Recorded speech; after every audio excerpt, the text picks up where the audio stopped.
New at 11, News 3 investigates a Norfolk man who will spend more than 4 decades in federal prison. He was sentenced for selling drugs that led to the overdose death of a Chesapeake woman. The U.S. Attorney's Office saying 28-year-old Daniel Carrington was selling fentanyl and heroin throughout Hampton Roads, resulting in multiple people overdosing. News 3 reporter Antoinette Delbell has been going through the documents, and you spoke with the convicted felon's wife. Kurt, I did. Daniel Carrington's wife maintains his innocence. She says he was exposed to drugs and crime as a child because his mother abused drugs. Meantime, the Norfolk Commonwealth's attorney says Carrington has a long criminal past, and he's glad he's finally being held accountable. 28-year-old Daniel Carrington was known to most people as Eastside and E, but to others, he was known as a drug dealer and killer.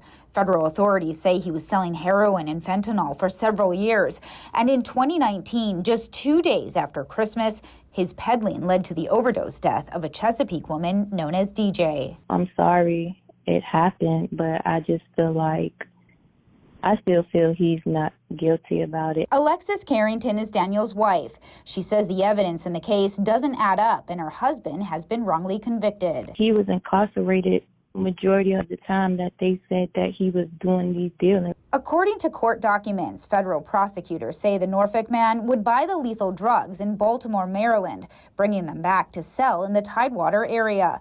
The paperwork says he continued to sell fentanyl, knowing how strong it was, and even after DJ's death, adding he had no remorse and even using his customers as guinea pigs.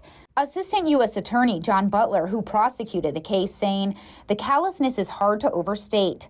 Nothing stopped the defendant from selling drugs, not even the knowledge that someone had died as a result of consuming them. The only thing that stopped him was law enforcement.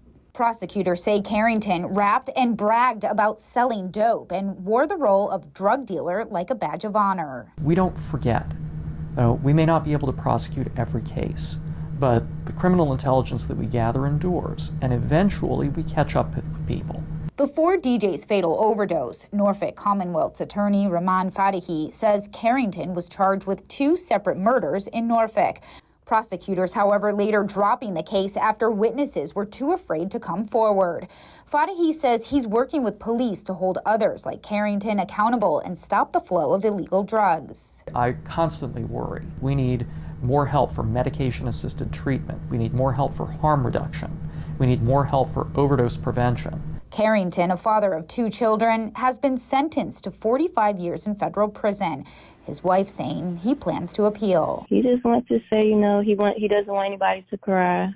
He's hoping and praying that he'll be home pretty soon. And prosecutors say this case is part of the Project Safe Neighborhoods initiative, where local and federal law enforcement work together to get violent criminals off the street. Meantime, the Norfolk Commonwealth's attorney says he's now pushing lawmakers to fund the state's witness protection program so more people can feel safe to speak out. Antoinette Delbell, News 3.